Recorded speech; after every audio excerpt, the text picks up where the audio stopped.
Manifestation జర్నీలో step 6 ఎన్వీని inspiration గా మార్చు. అంటే మనకు కలిగే అసూయని ప్రేరణగా మార్చుకోవడం. అసూయ ఎన్వీ అంటే వేరే వాళ్ళ దగ్గర ఉన్న సక్సెస్, పొజిషన్స్, లక్ చూసి మనకి డిస్కంటెంట్ లేదా జెలసీ ఫీల్ రావడం. ఈ emotion usually scarcity mind set నుండి వస్తుంది. అంటే మన మైండ్ ఇలా చెప్తుంది, వాళ్ళ దగ్గర ఉంది నాకు దొరకదు, కాబట్టి ఎన్వీ లో vibrational emotion. But inspiration different. Inspiration అంటే వేరే వాళ్ళ సక్సెస్ చూసి అది పాసిబుల్, నేను కూడా అచీవ్ చేయగలను అని ఫీల్ అవ్వడం. ఇది అబండెన్స్ మైండ్ సెట్ నుండి వస్తుంది. అందుకే inspiration high vibrational feeling. Modern world లో ఎస్పెషల్లీ సోషల్ మీడియా కంపారిజన్ చాలా ఎక్కువ. Perfect body, perfect life, perfect relationship లాంటివి చూస్తూ మనం మన లైఫ్ ని కంపేర్ చేస్తాం. కానీ ట్రూత్ ఏంటంటే ఆన్లైన్ లో చూస్తున్న చాలా థింగ్స్ ఫిల్టర్డ్ రియాలిటీ. కాబట్టి కంపారిజన్ లో స్టక్ అయితే మన సెల్ఫ్ వర్త్ డ్యామేజ్ అవుతుంది.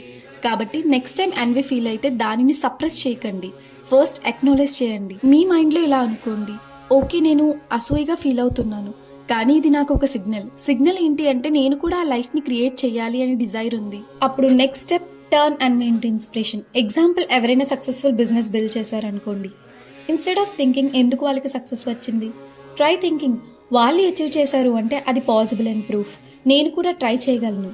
Remember this powerful idea, envy actually shows you what you truly desire. కాబట్టి దాన్ని నెగిటివ్ ఎమోషన్ గా చూడకుండా డైరెక్ట్ గా యూజ్ చేయండి. ఇన్ఫాక్ట్ వేరే వాళ్ళ సక్సెస్ చూసి ఇన్స్పైర్ అవ్వడం మన బ్రెయిన్ కి ఒక పవర్ఫుల్ మెసేజ్ ఇస్తుంది, ఆపర్చునిటీస్ వరల్డ్ లో ప్లెంటీ ఉన్నాయని. కాబట్టి నెక్స్ట్ టైం కంపారిజన్ వచ్చినప్పుడు stop judgment, start inspiration. Because when you celebrate others people success, you move closer to your own success. Thank you for watching.